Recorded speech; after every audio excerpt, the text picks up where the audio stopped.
My name is Fiona Burrell and I am the principal of the Edinburgh Newtown Cookery School, which is based in the centre of Edinburgh in Queen Street. And I have been looking at some of the old recipes and old recipe books, and the one that I'm going to show you now is the coffee cream.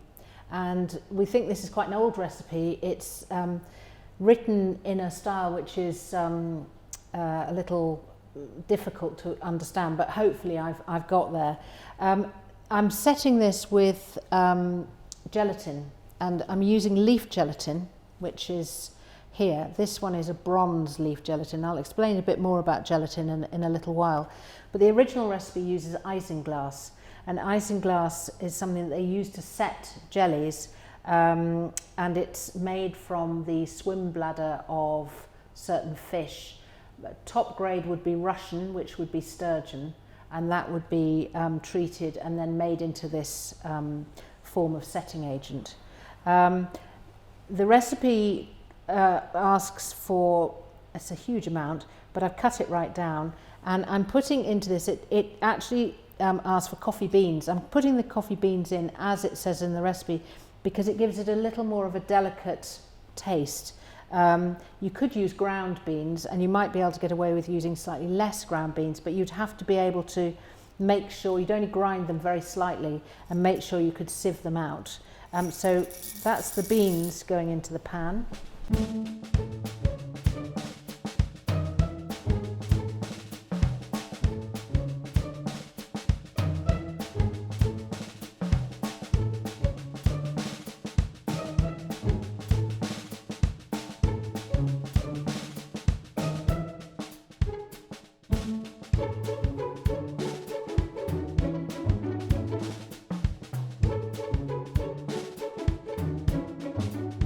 Here I've got a strip of lemon zest, which is just going in to just give a little bit of flavour too, and this is double cream in here.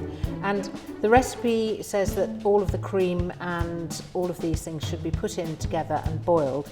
I've actually left out half the cream because then it's going to set up a little more quickly. There's no other reason than that really. It doesn't all have to be boiled, but so that's the sugar.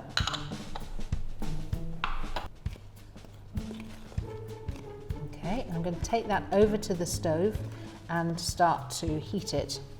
What we're doing now is infusing the coffee and the lemon zest with the cream, and so I just want to put it over the heat and allow the sugar to dissolve and just for that to work together.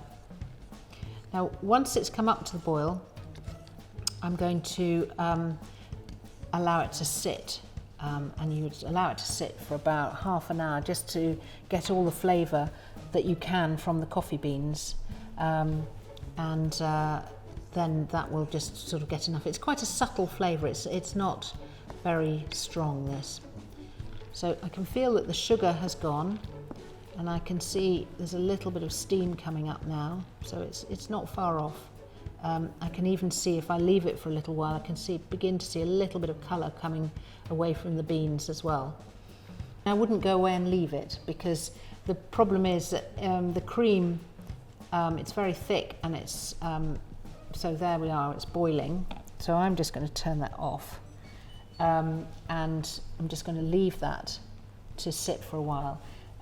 Just make sure that it's not sticking to the bottom, as you don't want burnt bits on the bottom of that. So just allow it to cool down a little bit just by stirring it. And I wouldn't, just don't go away from it, so don't let it boil over.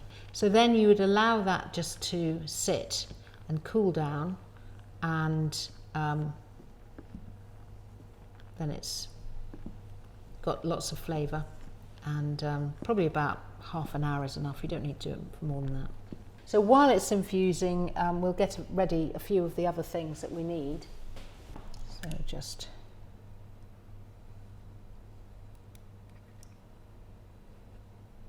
now, you don't need to worry if you get a little bit of white in here, because I'm going to strain it later on.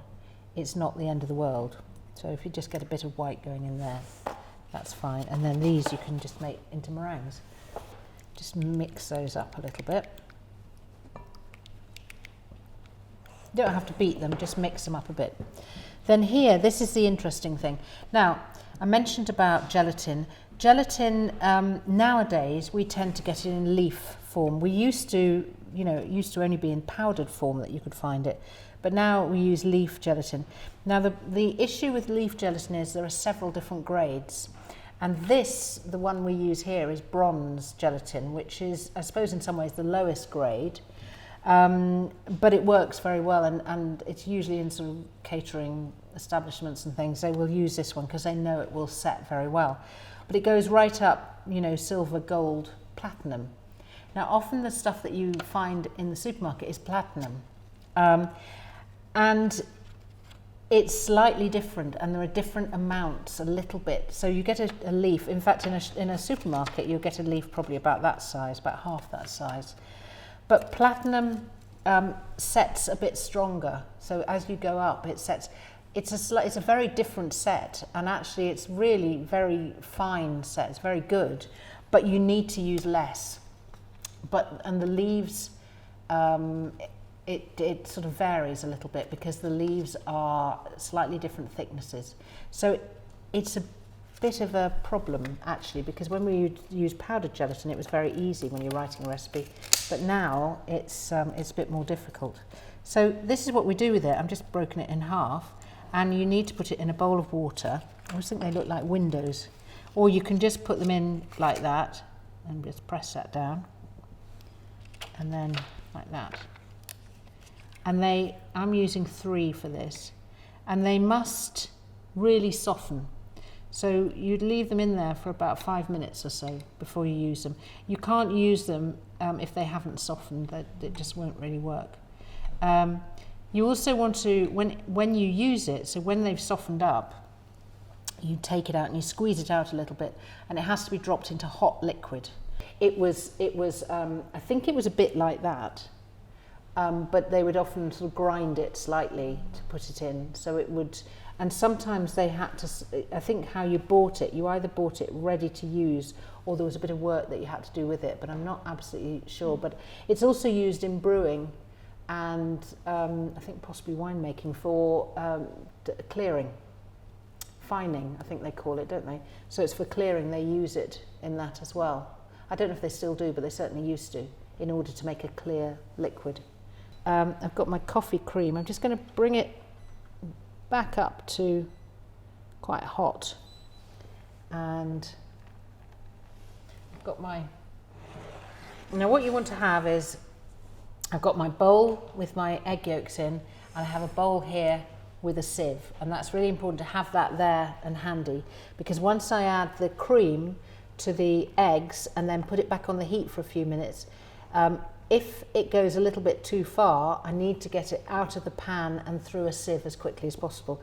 So the sieve will take out any strands of white that have got left in there, and anything that might have started to curdle. But we're not going to leave it in for too long, so it will be fine. So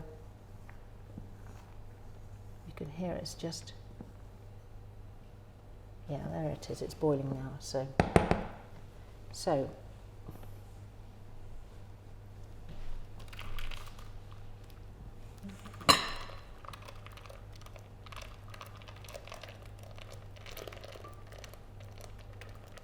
mix it as it goes in, and then I'm just going to, now if you have got any of the milk solids stuck to the bottom of the pan, just give that pan a rinse out before you put it all back in again, but I've caught this one in time and it's absolutely fine. So mix that well, and then I'm going to pop it back in the pan. Have it on a medium heat, and again just keep an eye on it, and we're just going to cook it for a couple of minutes just to let the egg yolks cook a little bit, although I've poured boiling cream on it, so that will have started the cooking process. But interestingly, because a lot of the cakes and things that were made, because I'm just going to pour this out now, because the cakes that they made were, they didn't have raising agent, as in what we call self-raising flour, but baking powder.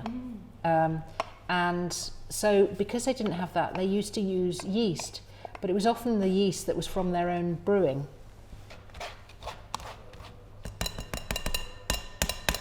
There we go. So I can smell the coffee quite strongly, actually. Yes, it smells delightful. So, and it's got good colour. So I'm now going to add the gelatin.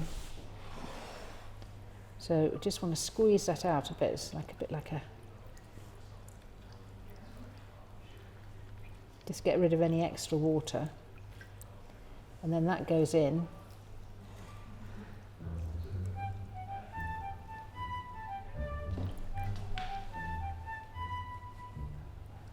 And then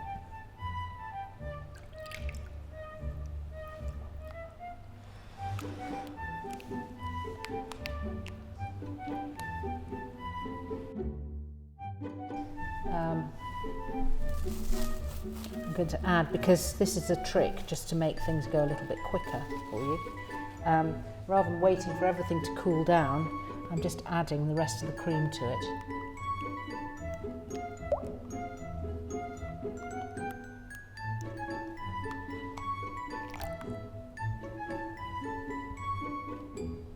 So you could put it in. You could put in a mould like this if you wanted to. In the original recipe, it sort of said, you know, if you want to make a very loose jelly, so that would be one that would be in a bowl, that would be, or a dish that would be shared out. But if you wanted to mould it, it needs to be a little bit stiffer.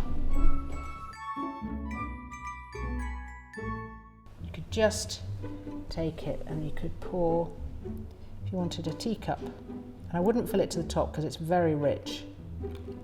So sort of about 2/3 or 3/4.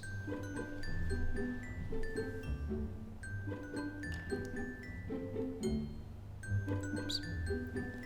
And then with little glasses, we just sort of like little shot glasses almost.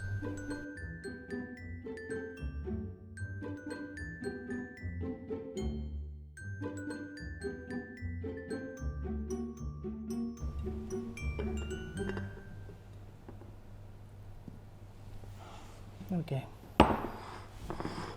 So what I should have done is I should have wet the plate a little, because if you wet the plate it will slide, but I didn't. But anyway, there is the coffee cream.